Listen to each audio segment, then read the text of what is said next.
This is the Daily Tech News for Friday, February 7th, 2025. We tell you what you need to know, follow up on the context of these stories, and just try to help each other understand all this craziness. Today, Dr. Nikki tells us about some of the uncertainties surrounding U.S. science funding and more from your emails. Speaking of craziness, I'm Tom Merritt. I'm Shannon Morse. Let's start with what you need to know with the big story. The BBC and Washington Post have both spoken to multiple sources who say that last month the UK Home Office requested access to encrypted data stored on Apple servers worldwide. The 2016 Investigatory Powers Act gives the Home Office the authority to do that. It also prohibits Apple from acknowledging the request in public.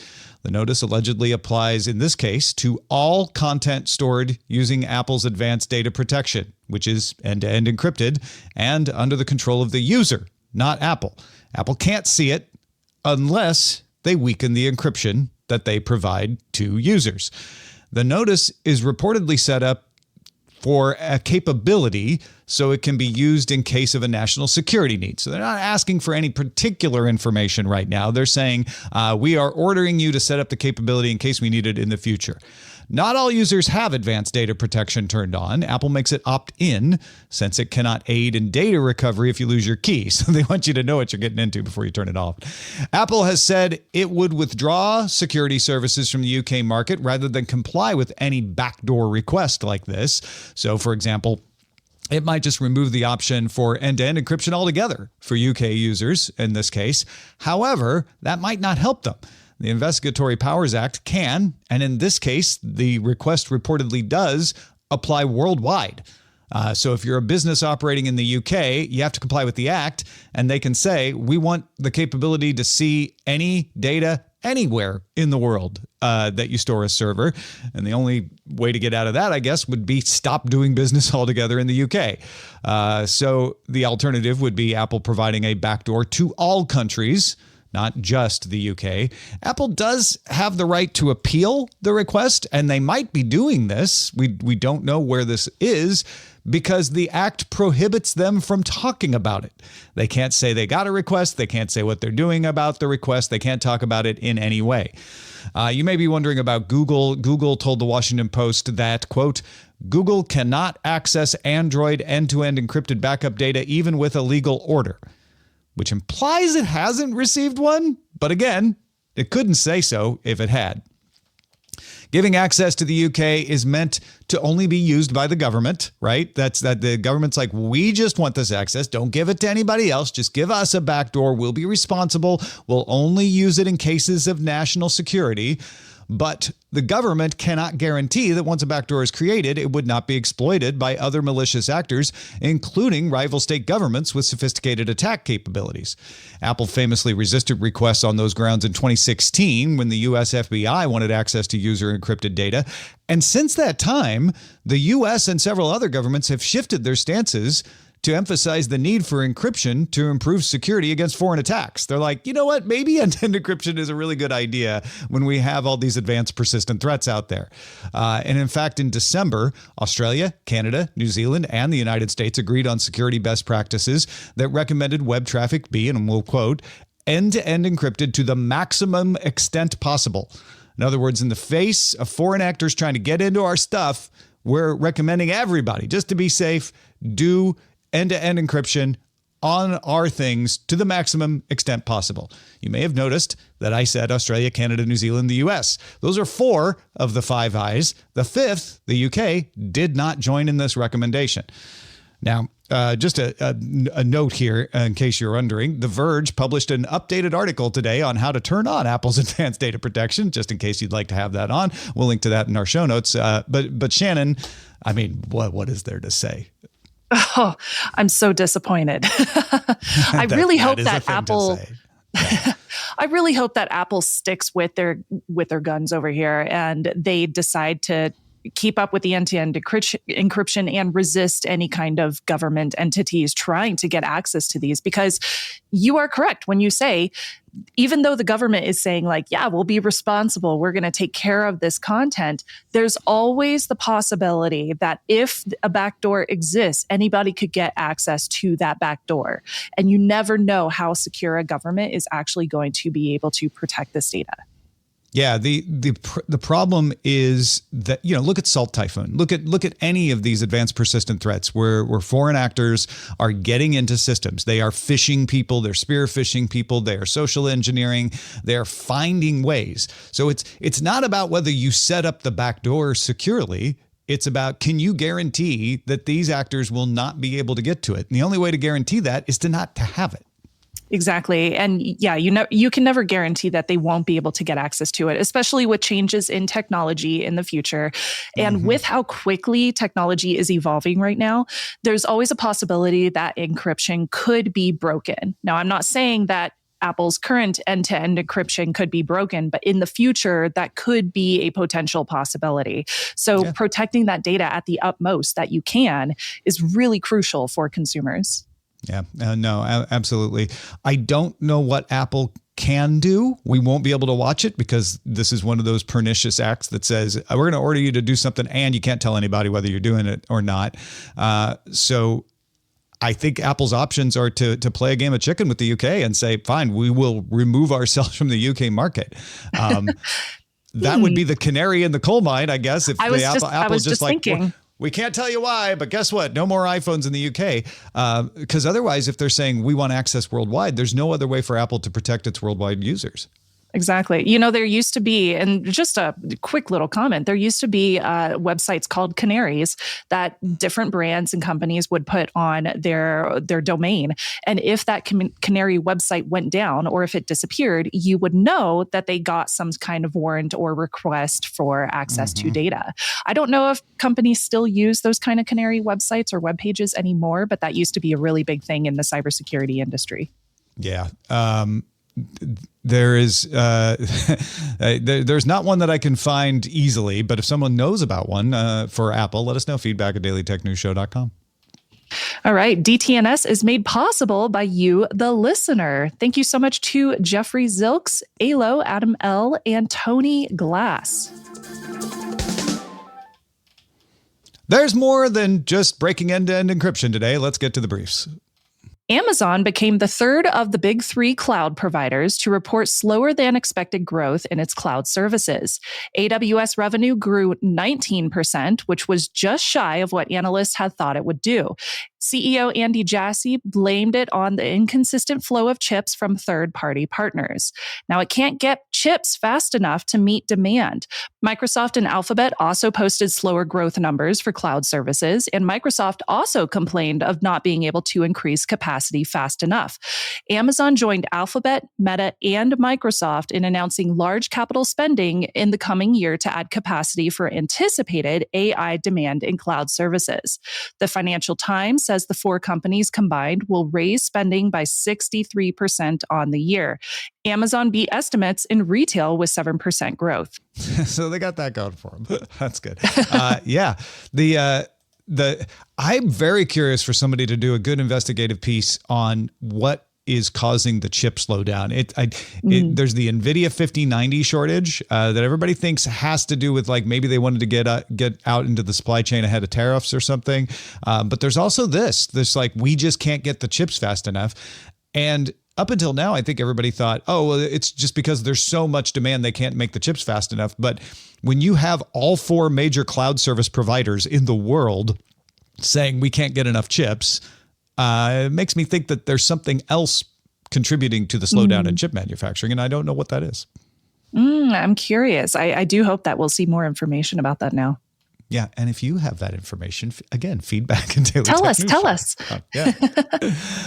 In the case of Cadre versus Meta, which is brought by some authors alleging copyright infringement in the training of large language models, emails submitted as evidence gave more details on the data sets that Meta accessed, which included millions of books. Now, Meta admitted accessing LibGen last month. They aren't trying to deny that they accessed it, but the unredacted emails show exactly how much and what data sets. So you can have no question about what was actually in them. It also showed that Meta torrented these data sets when they accessed them, meaning technically they are culpable for the distribution of these data sets as well, because that's the way torrenting works. When you download bits of a torrent file, you also seed it to provide it to others. And in a lot of cases, you're prevented from not seeding it. Like, that's just the only way you can get it. Email showed that Meta employees were aware of this and were concerned about the legal implications of seeding when they were using torrents. They did not use Facebook servers to do the torrenting, just to avoid the risk. And while this might not affect the question of whether training on copyrighted data is allowed or not, which everybody would like courts to give more clarification, and personally, I think legislatures are going to have to weigh in on, Meta could end up being guilty of copyright violation in this case solely on the distribution of this. Ooh, Meta's in trouble. You are in trouble. I'm curious. Are they using Kazaa? Is it Pirate Bay? Yes. Like, what's their form? I didn't look close enough to see if it names a client. Yeah. There was, people are making a big deal about one email that's like, it feels so wrong to be torrenting on a work laptop. And they're like, see, he knew. I'm like, no, anybody would say that. Even if this was totally legitimate, and you can torrent totally legitimate things, somebody might joke like, yeah, it feels weird.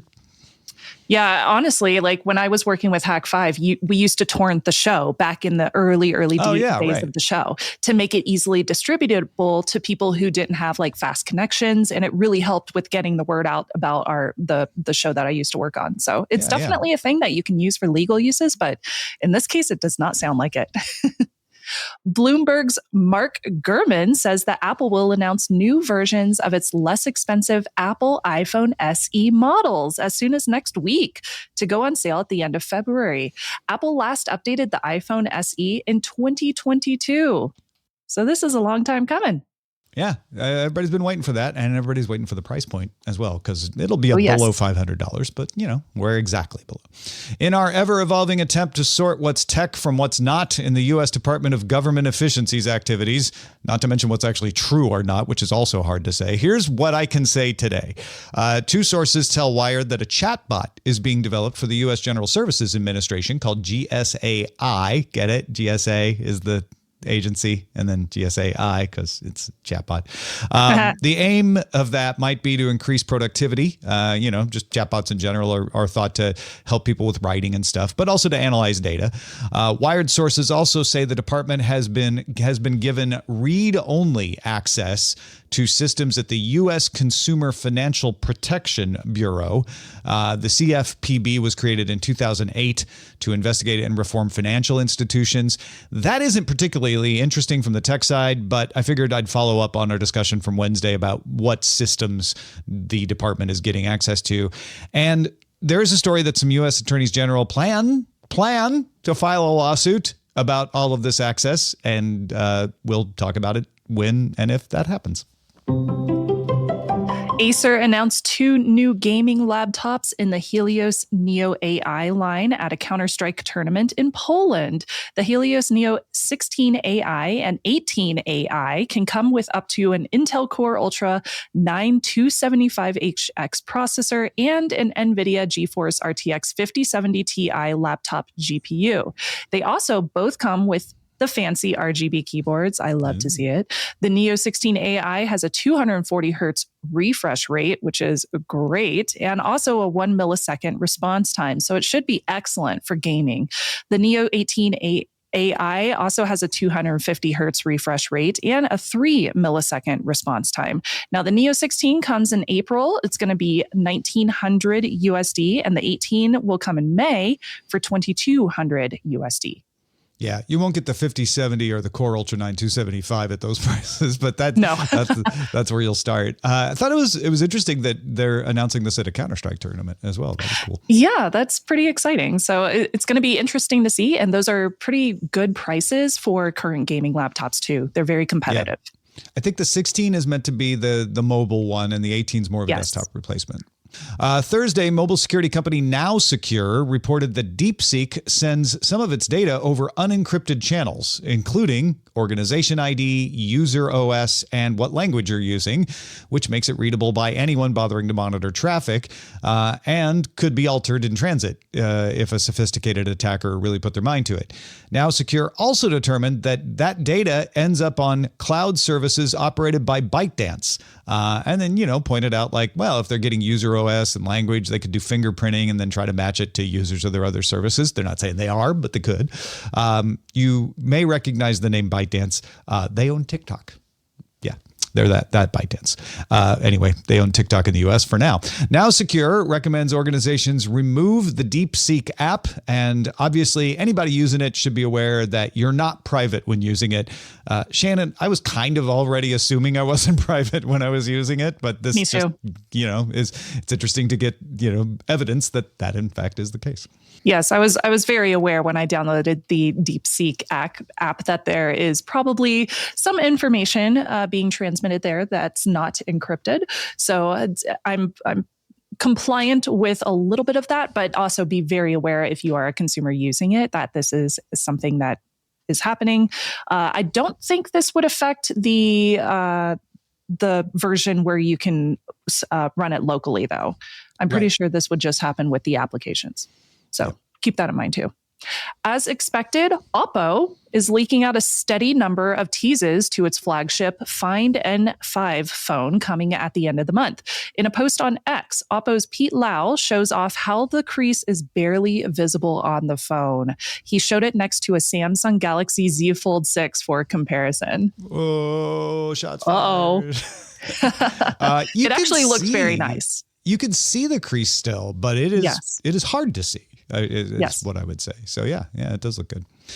Two of the co-founders of OpenAI are teaming up on a startup. John Schulman left OpenAI for Anthropic 5 months ago, but he's already leaving Anthropic to join former OpenAI CTO Mira Murati's venture. Murati left OpenAI in September. That startup has also employed engineers from OpenAI, Character AI, Google DeepMind. So putting together a bit of an all-star cast over there, but we don't know what they're going to do. They have not announced a name or any details about what kind of products they would put out. Spoiler alert, I bet it's going to have to do with artificial intelligence. Wait a minute. Going out on a limb there, Shannon. Yeah. Speaking of more AI news, always, chipmaker Cerebus said on Thursday that it is partnering with France's Mistral systems and helped the company set its recent speed record. Mistral's Le Chat app can respond to users with 1,000 words a second. Cerebus is planning for an IPO in the U.S. once a review of its UAE backer G42 is completed. Yeah, this is one of the companies that has a chance of catching up with NVIDIA. They're playing AMD to NVIDIA's Intel a little bit, at least in the AI space. They are UAE backed. The United Arab Emirates G42 is giving them a bunch of money, but they are based in the U.S. They're based in Silicon Valley.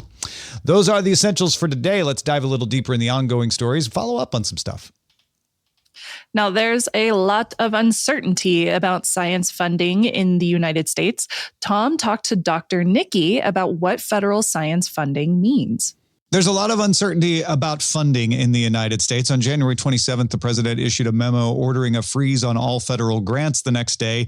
Then a judge issued a stay after a lawsuit was filed alleging the order violated the law. Short version on that is Congress decides what gets spent, not the president, though there is some latitude. So there's some disagreement. And the judge said, let's stay this order until that's all sorted. The next day, the president rescinded the freeze order, but then a press secretary said it wasn't rescinded, and the NSF ended up having to cancel a week of grant reviews. Supposedly payments resumed on February 2nd. Dr. Nikki was very kind to explain to us what this means. We're not going to talk about what may or may not happen, but first of all, how does federal funding work? What does this money go to?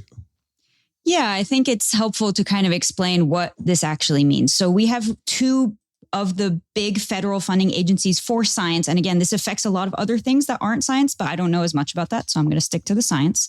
We've got the NSF and the NIH. So the NSF is the National Science Foundation, just making sure. Yep. I like to say they're like the fun animal people. In my world, they fund things like ecology, biodiversity, freshwater studies, things like this. Then you have the NIH, which is the National Institutes of Health.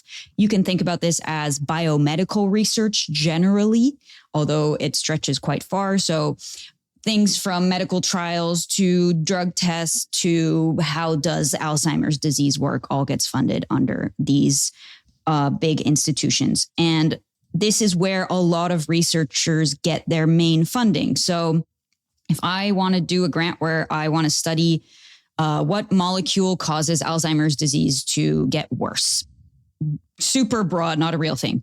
I would write a grant application to the NIH asking for multiple millions of dollars to fund my work for the next 5 years. And this pays for a little bit overhead to my university. So my university asks for 51% of that grant. And the rest goes to me paying my lab employees, buying supplies from tubes to pipette tips to chemicals, and publishing papers and everything that comes with that. So it's basically I would say the majority of research in the US is funded by these two institutions. And that is not unusual. Governments around the world do this in order to get an edge, to spur innovation. A lot of times these innovations turn into private companies, and that's expected and encouraged. They want this stuff to get to the public eventually. And in fact, the US has an edge because we are one of the countries that spends the most on research funding, at least for now. So what are some examples of where federal funding has ended up bringing us innovations? Yeah, I figured this would give a good example of like, how does this benefit us? Because sometimes we feel a bit detached from what researchers are doing and how that affects our actual life. So I'll give you some past examples of things that are federally funded either by NSF or NIH. So what we're using right now, the internet, was NSF funded. And I'll just go off of a list. And this list was provided by ITIF, which is the Technology and Innovations. And just for that person who's out there going, I thought it was DARPA, the defense people. Yes, also that. There was a lot of... also federally funded. Yeah. There's a lot of different agencies that were involved in the making of the internet. Multiple grants can have 3 or 4 agencies involved, of course. This is I'm speaking super broadly because you can get really intricate with this stuff. So cell phones were another one. LED lights, we use those all the time. Those were a federally funded grant that caused this innovation. MRI machines. If you've heard of the Human Genome Project, project to characterize the entire human genome and learn more about our health and our existence, and many, many more of these. I could go on. I think the biggest thing around this is that there is uncertainty about the funding. As you could tell from the intro, it's been a little chaotic on like who's going to get what's going to happen. When funding is disrupted like that, what is put at risk?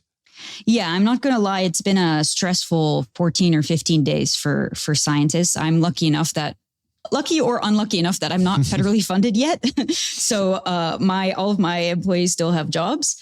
But when people's salaries are put on hold, as you've seen with government shutdowns in the past, it limits availability to carry out research. And it affects more things, not only just us doing our jobs, but things like medical trials. The NIH is one of the purveyors of almost all of the medical trials in the US. So if you're waiting on one and that gets paused for a week, that might affect someone's life at that point.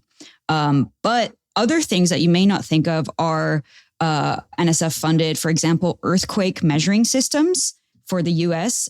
If those aren't staffed, then we don't get that data and we can't be there to detect certain earthquakes. So this has really, really wide branching risks that would happen from pausing something as broad as the money that goes towards science. And for people who aren't in the U.S. who may think, well, that's your problem, not mine. It also affects international collaborations and stuff too, right? Absolutely. I mean, if the people who are supposed to be doing the science and collaborating internationally aren't getting paid, then the collaborators can't work with them. And like I said, America funds a lot of science in the world, and putting a pause on that is just blowing my mind a little bit, if I'm honest. Yeah.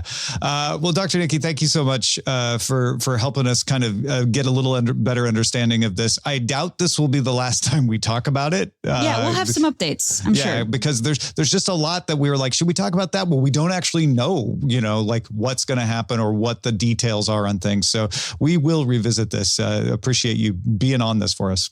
Thank you, Tom. We'll be in touch. What do you want to hear us talk about on the show? One way to let us know is our subreddit. Submit those stories and vote on them over there. Reddit.com/r/Daily Tech News Show. We end every episode of Daily Tech News Show with some shared wisdom. Today, Person is helping us understand. It's actually RW. Sorry about that. I didn't get that part of the template changed. Oh, I thought they were trying to be anonymous over here. No, you're right in assuming that. RW always leaves really nice reviews, sort of like summaries of his impressions of our shows. And for yesterday's show with Shannon and Jason, he wrote, AI in 2025. Wow, so many changes. Shannon Morse totally on the case. Listening on the bus makes it difficult to take notes, but Jason and Shannon totally rock. Interviews are first class too, and then a big old thumbs up emoji. So thank you, RW, for always being there with the responses. Anon Jr. is always good at responding to all of our shows as well. We have some great folks over there on the Patreon. If you have expertise you'd like to share with the audience, like we've been mentioning during the show, and you're like, you know what, I think I could help other people understand this, do send it along. Feedback@dailytechnewsshow.com. Thanks to Dr. Nikki and RW for contributing to today's show. Thank you for being along for Daily Tech News Show. The show is made possible by our patrons, patreon.com/DTNS. Don't forget, there is a live version called DTNS Live. You can find that on YouTube and Twitch, and also as a podcast if you just want to get DTNS Live as a podcast. Find details on that and more at dailytechnewsshow.com. We shall talk to you again on Monday. Have a great weekend, everybody. Bye.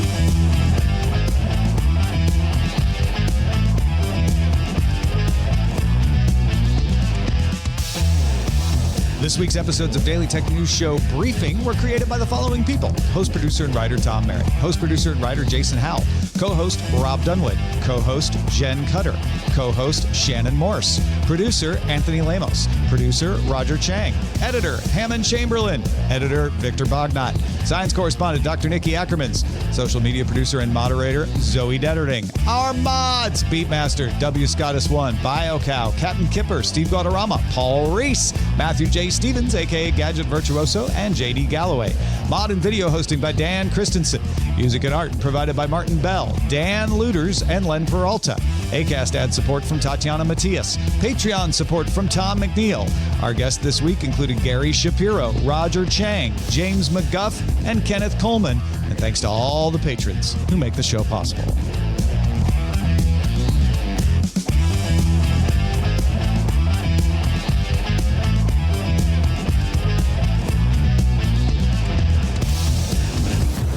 This show is part of the Frog Pants Network. Get more at frogpants.com. Diamond Club hopes you have enjoyed this program.